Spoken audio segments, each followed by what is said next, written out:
Hola, hola, bienvenidos a este 3x7. Hoy es 1 de febrero. Carlos Paredes, Enrique Chávez y Valeria Vázquez de Velasco. Vamos a intentar descifrar lo que ha ocurrido esta semana, no solamente en el Perú, sino también un poco en noticias internacionales, porque hemos tenido algunas visitas como la de Edmundo González Urrutia a nuestro país y también la de Speed, ¿no? Este youtuber, TikToker, este hombre con mucha fama en las redes sociales, que ha sido el mejor amigo de López Aliaga esta semana. ¿Por qué ha venido? ¿Por qué esa cercanía? Eso ahora vamos a hablar acá también. Y por supuesto el cambio de ministros que acaba de darse el día de ayer. Hoy es 1 de febrero y terminó enero con este cambio, ¿no? Tan esperado en el MIDIS, pero también en el Ministerio de la Mujer y en el MEF. Así que comenzamos con esos temas. Enrique, Carlos, buen día. Hola, buenos días, Valerie. Hoy es el primer sábado de febrero, el mes del amor, pero también el día del pisco sour, así que este fin de semana a tomar nuestra bebida de bandera. Y claro, empecemos con lo que pasó ayer de manera inesperada, el cambio de tres ministros de Estado. Para variar, Gustavo Adriancén, el premier, también quedó descolocado. Unas horas antes, la prensa le preguntó ante los rumores que corrían en redacciones si iba a haber cambio en el gabinete ministerial y dijo, no tengo información al respecto, ¿no? A las 9 de la noche convocaron al Salón Dorado de Palacio y para la prensa quedó clarísimo que sí iba a haber cambios. Se demoraron, como siempre, encima de las 10 de la noche empezó la ceremonia y ha habido tres cambios básicamente en el MEF, que José Arista, la verdad que le perdió peso al sillón del Ministerio de Economía y Finanzas, no ha hecho una buena gestión, errática, incluso no tuvo viceministra por varios meses cuando se estaba discutiendo el presupuesto. Y claro, entra José Salardi Rodríguez, que antes fue brevemente ministro de la Producción en el gobierno de Vizcarra, y en los últimos meses su gestión en proinversión ha merecido halagos porque ha mejorado esto de las, eh, los proyectos público-privados, ¿no? Se han destrabado muchas inversiones. Digamos, la inversión privada en el año 2023 cayó y este 2024, dicen por su gestión, ha subido apenas unos puntitos, pero digamos hemos recuperado. Sin embargo, del trabajo periodístico que yo he hecho en los últimos meses en Contracorriente, por ejemplo, hemos encontrado algunos casos donde desde la posición de inversión en concesiones se han hecho pues reglas de juego como trajes a la medida, ¿no? Sobre todo, por ejemplo, en Nazca, que los chinos quieren hacer un nuevo puerto tipo Chancay para Shogun, con todos los problemas sociales y laborales que arrastran hace muchísimo tiempo, con una concesión vencida, etcétera. Parece ser que ahí se estaba jugando a favor de los chinos. Ojalá que como ministro de Economía sea mucho más, digamos, institucional y no traiga estos problemas de proinversión. También está Fanny Montellanos, que fue viceministra del MIDIS, ahora ha pasado a ser ministra de la Mujer. La anterior ministra, la verdad, mucho gusto, nadie la conoció en un país donde los feminicidios siguen desbordando a las mujeres, no se ha hecho absolutamente nada. Y lo que denota que no hay cuadros en el gobierno de Dina Boluarte es el regreso de Leslie Urteaga, que fue ministra de Cultura y ha hecho su carrera, incluso fue viceministra en la época de Vizcarra. Recordemos que ella fue la que auspició la contratación de Richard Swing, ¿no? Y dijo, no conozco al personaje, después salió un video presentando sus shows en plena pandemia por los que le pagábamos 40.000 soles, ¿no? Y como ministra de Cultura yo creo que ha tenido varios eventos muy erráticos. Empecemos por su protección inexplicable a esta señora Ninosca Chandía en el Instituto de Radio y Televisión, que hasta ahora sigue con todo lo que ha generado. Luego, el problema de los tickets para Machu Picchu resueltos sin comunicar adecuadamente, los cusqueños protestando siempre, es un tema pendiente todavía. E incluso el nuevo local de nuestro Archivo Nacional se contrató un galpón en el Callao, al lado de empresas que tenían problemas incluso de químicos. Sanitarios.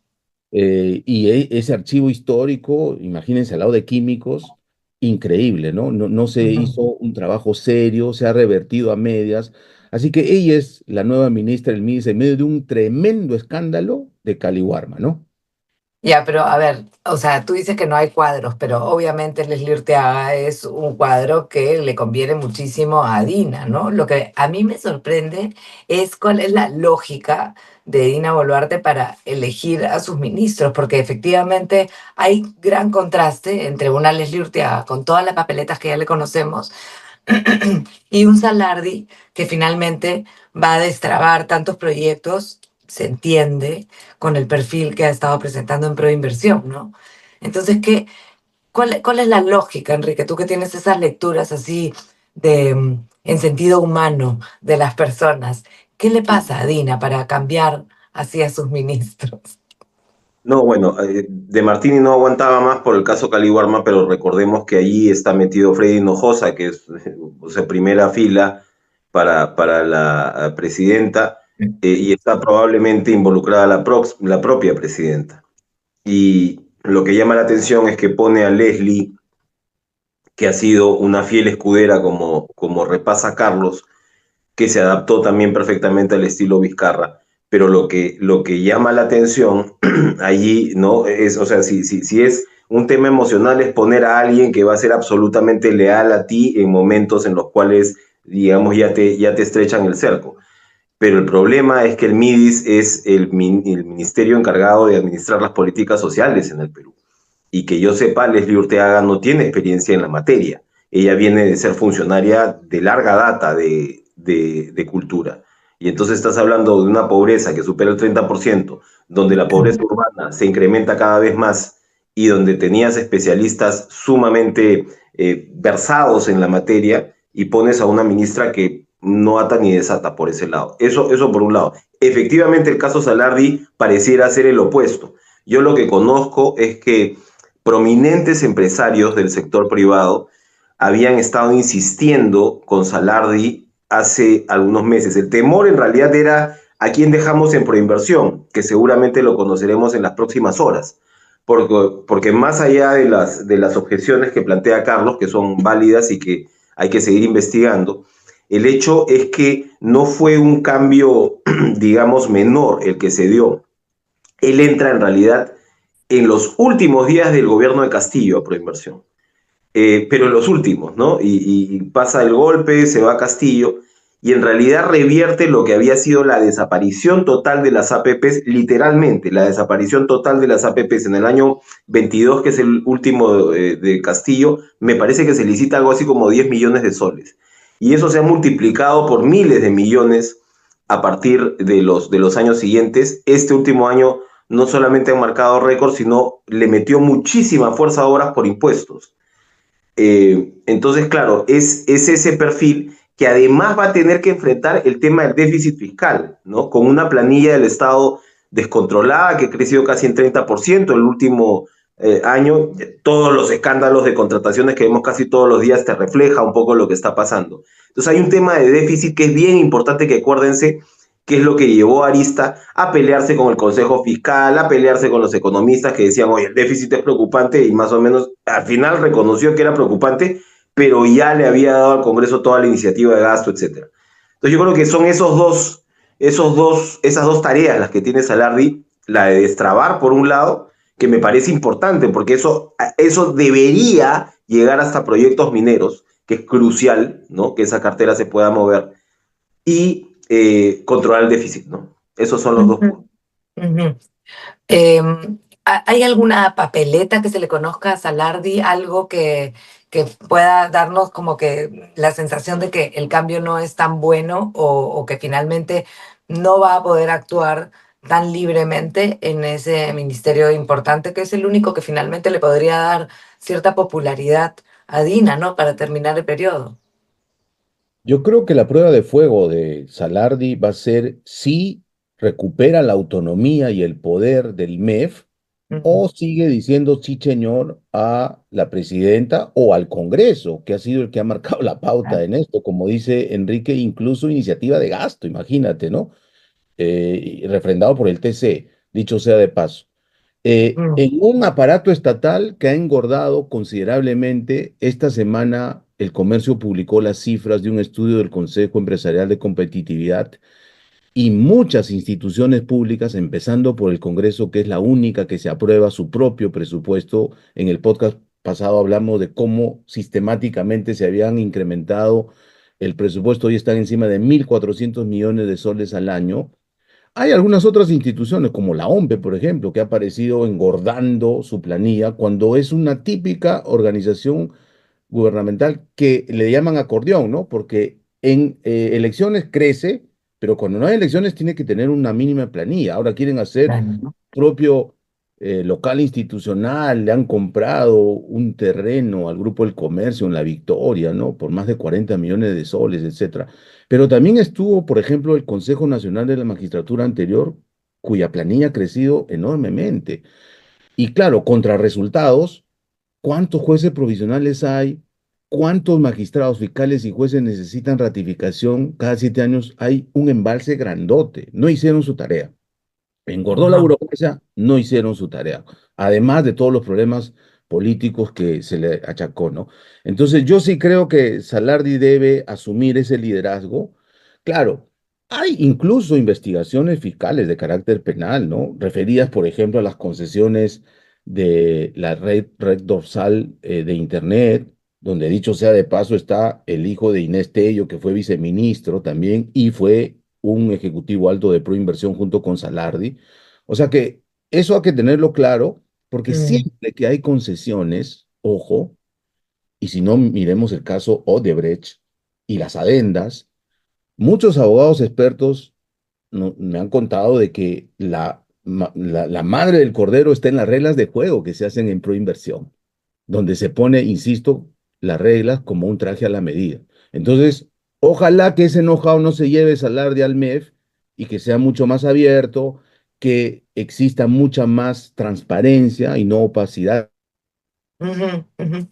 Antes de entrar a los temas de visitas de esta semana, estas personas que han llegado a alborotar un poco la cotidianidad en Lima y en el Perú, podríamos hablar un poquito del tema de Nilo Burga y de Andrea Vidal, ¿no? Estas dos muertes que están relacionadas al Estado y que tienen que ver pues, con Jaliwarme, con el Congreso de la República.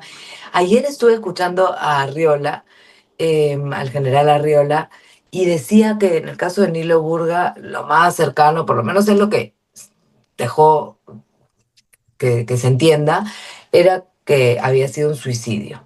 Y en el caso de Andrea Vidal, que había sido el novio,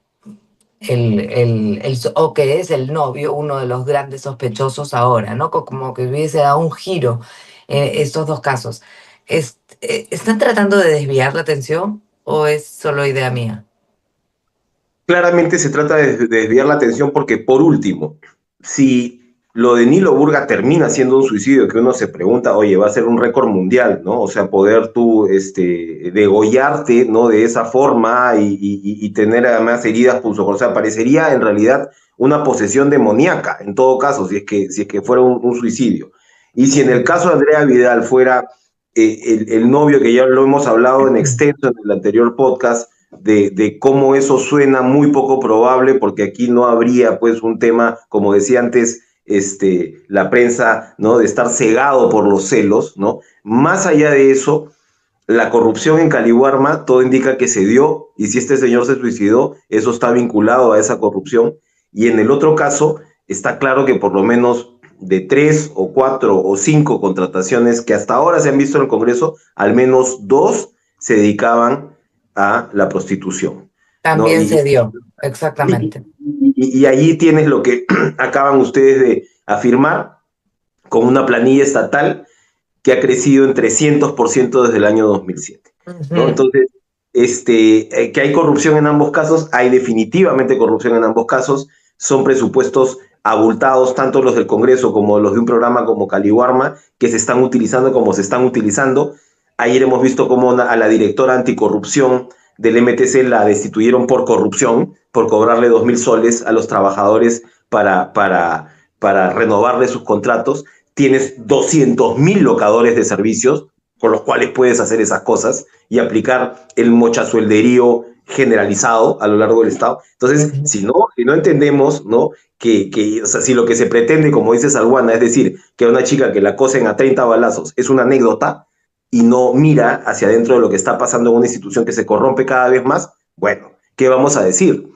Pero Sí, pero evidentemente, para preocupa que responder a la tu pregunta, policía sí es un incluso, desafío, ¿no? y preocupa que la policía incluso, más allá de los buenos elementos, esté sacando conclusiones que no son muy posibles, ¿no? O sea, después de lo que se ha venido sabiendo. Pero bueno, en fin, estará un poco acomodada esa investigación, lamentablemente, a lo que algunos quieren. Eso se seguirá viendo. No sé si quieres seguir con algo de Jaliwarma o pasamos a la visita de Edmundo González Urrutia, Carlos, que es el presidente de Venezuela, pero que la verdad es un poco triste, ¿no? La situación de Venezuela, la presencia de él aquí. De hecho, creo que más bulla hizo Speed con López Aliaga. Sí, breve, antes de entrar a la visita del presidente electo en el exilio, como le han llamado algunos. Mira, Caliwarma es un programa, como hemos dicho acá, que tiene 2.200 millones de soles de presupuesto al año. Y Mm, esta corrupción se viene arrastrando por lo menos 5 o 6 años, y ahí le toca a la ministra de Pedro Castillo, Dina Boluarte Segarra. Ella fue a la ministra presidenta. 16 de los 17 meses del gobierno de Castillo. Y hay un ingrediente adicional, hay otros intereses. Por ejemplo, la congresista Susel Paredes, que siempre se ha vendido como la fiscalizadora, incluso presentó una moción de interpelación contra el ministro de Martini. Oh, pero qué raro, el momento preciso en que tenían que votar su censura, en la última sesión plenaria de la legislatura anterior, 14 de diciembre, se desapareció. ¿Y saben por cuántos votos no pasó la censura? Por uno. ¿El quién? Susel Paredes. ¿Y qué descubrimos ahora? Que su esposa, Gracia Aljovín, junto con sus hermanos, no tenía una empresa, tenía un consorcio que es la principal empresa fabricante de todos los cárnicos que terminan comprando los proveedores de Caliwarma. Incluso ella presenta un proyecto de ley con nombre propio. ¿Para qué? Para que el programa de Caliwarma no solamente dé desayunos a los escolares de primaria, sino también de secundaria. Es decir, 2 millones y pico más de beneficiados y mucho gasto más. ¿Y a quién le iban a comprar esos desayunos? ¿Ah? O sea que la cosa es más complicada de Dina Boluarte, Hinojosa y Nilo Burga y demás. También hay negocios privados auspiciados por una congresista que por lo menos debe ir a ética, ¿no? Porque ella ahora dice, como mi matrimonio en Estados Unidos no lo reconocen en Perú, yo técnicamente no he cometido ninguna una falta porque el sistema no me permite declarar a mi esposa Gracia Aljovín. Ya, pero hay Todo un lo que ha hecho es conflicto de intereses evidentemente enorme. tráfico de influencias, ¿no? Exacto, ya eso no es, bueno, sí, pues la verdad es que es una pena, pero sí, tendría que estar en ética y tendría que estar dando explicaciones en todo esto. Las visitas, Enrique, vamos a Venezuela en Lima. Sí, tuve la oportunidad de estar en el Hotel Bolívar cuando el presidente Edmundo González dio su balconazo. Y claro, hay que decirlo, ¿no? Lo primero que te impacta, pude saludarlo brevemente, es el deterioro físico, ¿no? En fin, de su persona, lo cual yo creo que en realidad hace su gesta más valiosa, ¿no? Les comentaba en la previa cómo vi que unos dirigentes venezolanos, habían dos en una pareja, y ella, digamos, se le vinieron las lágrimas cuando los vio, se conocían con la pareja de Edmundo y con su señora que tiene pues casados 52 años, ¿no? Y ella le dice casi instintivamente a la señora, ¿qué hacemos, no? y ella le dice, hay que rezar, hay que seguir, qué sé yo. Y bueno, luego dio el balconazo y ves efectivamente que la esposa lo sostiene mucho a él, lo acompaña. Y claro, es una familia que ha tenido que soportar, entre otras cosas, ahora mismo el secuestro del yerno frente a los nietos. Y ahora tienes, digamos, en realidad se ven muy pocas posibilidades en el horizonte, ¿no? Comenzando por la situación de Donald Trump, que ayer mandó a su enviado especial, se ha tomado la foto con Maduro y se está llevando a 6 gringos que estaban detenidos allá. Entonces es realmente compleja la situación. Veía Desesperanzador, ¿no? realmente a cientos de venezolanos y podías ver de todas condiciones sociales. Lamentablemente, una portátil madurista o de la extrema izquierda de acá estaba también ahí haciendo ruido, insultando, peleándose. Pero sí, sí, yo creo que el balance finalmente, tal como están las cosas, con sobre todo el giro que está tomando la administración Trump, es, como tú dices, desesperanzador. No sé si lo de Speed es esperanzador para López Aliaga o no. Yo no conocía a Speed y claro, uno de ahí se entera que tiene 30 y pico millones, ¿no? de visitas, y el alcalde de Lima, que por cierto él quiere ser el Trump, ¿no? Él quiere ser el Trump del Perú o de repente quiere ser el Milei por momentos. Ambos presidentes están exponiendo, digamos, su lado oscuro, ¿no? A Milei le están haciendo una tremenda marcha por haber insultado de manera grotesca a los homosexuales en Davos y equiparar la homosexualidad con pedofilia, básicamente fue lo que hizo, y es textual, no lo editaron. Y claro, uno se pregunta si a la larga este perfil que Porky quiere cultivar le va a hacer bien o le va a hacer mal. De repente, claro, algo como Speed te permite como balancearte, ¿no? Recordemos que además el caso del monseñor Juan Luis Cipriani, que se dio a conocer sobre un presunto abuso sexual, se detona a partir de la visita que Cipriani hizo para recibir una condecoración de López Aliaga, y la presunta víctima se calentó y filtró al país esta información, ¿no? Entonces, a lo que voy es que este posicionamiento de la derecha más conservadora es interesante ver cómo se va desplegando, porque por un lado tienes afuera estos resultados, ¿no? Que ya pueden comenzar a ser cuestionables, y por otro lado, claramente el alcalde de Lima está trabajando, ¿no? Para llegar a la segunda vuelta. Está en campaña sin duda, ¿no? Pero es verdad que si hablamos de Milei, de Trump y de López Aliaga, hay un perfil similar, ¿no? No solamente en la cuestión de extrema derecha, sino también de que los principios van siendo completamente castrantes, ¿no? Es decir, todo lo que se avanzó en cuestión de derechos humanos, de aceptación, de apertura, todo eso retrocede en estos tres personajes que tienen a distintos liderazgos, ¿no? Y que en el caso de López Aliaga va a buscar la presidencia, ¿no? Y comienza su campaña con Speed, ¿no? Carlos, ¿tú crees que esta es la primera actividad de campaña que, según él, la paga él mismo, pero vamos a ver cuáles han sido los gastos también de la municipalidad para esta visita? Porque para comenzar se usó el balcón de la municipalidad, ¿no? ¿O me equivoco? Sí, a mí no me queda la menor duda de que Rafael López Aliaga ya empezó su campaña presidencial. Queda clarísimo que va a abandonar el timón de Lima Metropolitana pronto, en abril, ¿no? No, Eh, perdóname, Carlos, es en noviembre, son 6 meses antes de las ok, elecciones. en La noviembre. renuncia 6 meses Entonces, antes. Ujú. eh, ahora ha invertido, porque él ha dicho, yo he pagado de mi peculio la llegada de Speed, como decíamos, no debe ser nada barato. Este es un streaming estadounidense. Yo cuando lo vi con la camiseta peruana pensé que era el culebra, la culebra, este jugador de la selección peruana. Este, pero bueno, tiene muchos seguidores en los más jóvenes, y por eso es que desde su llegada al aeropuerto de pronto aparecieron adolescentes peruanos, porque pensaba que se iba a quedar una semana en la ciudad de Lima, ¿no? Haciendo su performance extrema, ¿no? Pero apenas estuvo 24 horas. Sí pusieron la ciudad al servicio de él, o sea, se abrió la Plaza de Armas, que es una zona intangible para manifestaciones, se le dio el balcón para decir Porky, ¿no? Y claro. ahí se coló también Dina Asesina, hay que decirlo, de manera espontánea entre los chicos. Pero después ha ido a varios, o sea, ha pasado un día caótico como cualquier limeño, se ha ido a Gamarra, casi le roban, ha comido de todo, ¿no? Incluso un poco de ají que puso una cara de espanto.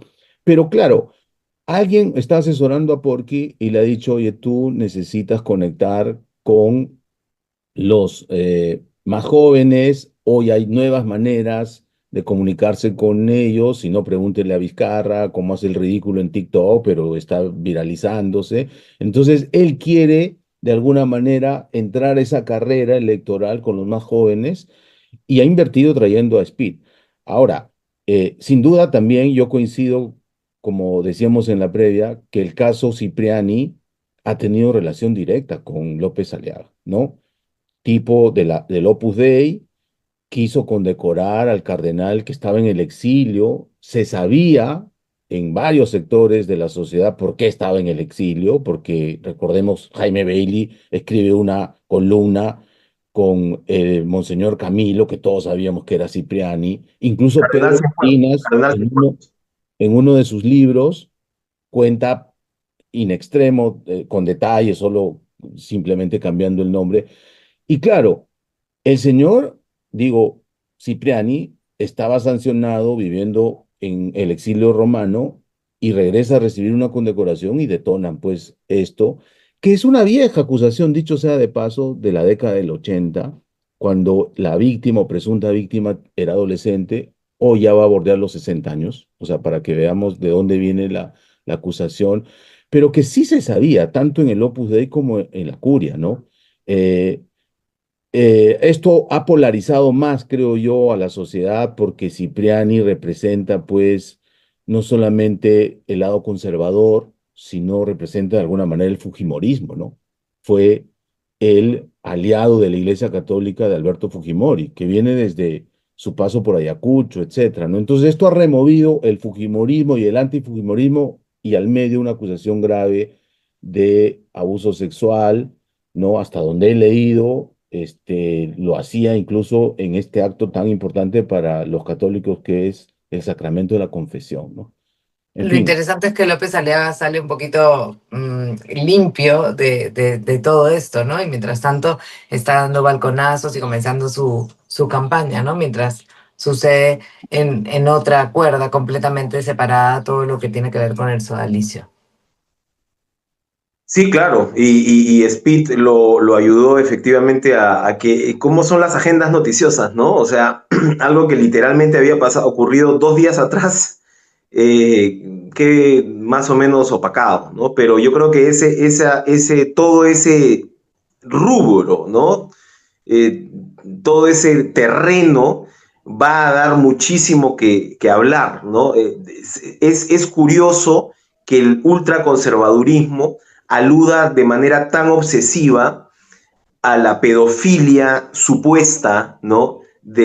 Ligada al homosexualismo y nos recuerden que los casos de abuso sexual precisamente en ese sector abundan, ¿no? Entonces, ahora yo creo que yo me vivo preguntando, ¿no? Si todos estos ejes van a tener peso en la próxima campaña en el Perú, ¿no? Porque siempre uno dice el Perú es distinto muchas veces, pero es probable que sí, ¿no? Es probable que ahora que se están poniendo todas estas cartas sobre la mesa, vayas a tener ese acento más ultraconservador que en realidad tiene una base electoral, pero es limitada, ¿no? Sobre todo en un país, creo, como el Perú, probablemente, a pesar de que somos muy católicos y muy conservadores para muchos, yo creo que ese tema ultra, no sé muy bien cómo va a entrar. Y lo de Speed te recuerda cómo el tema de las redes sociales y de la tecnología también te va a voltear completamente el debate electoral. No sé si han visto ese video de Speed y un joven coreano ladrando como perros, pero en un paroxismo, porque lo de Speed parece que el ladrido es parte de su marca registrada. Y se encuentra con un fan y comienzan a ladrarse los dos como perros y casi el coreano se pone a llorar de la emoción.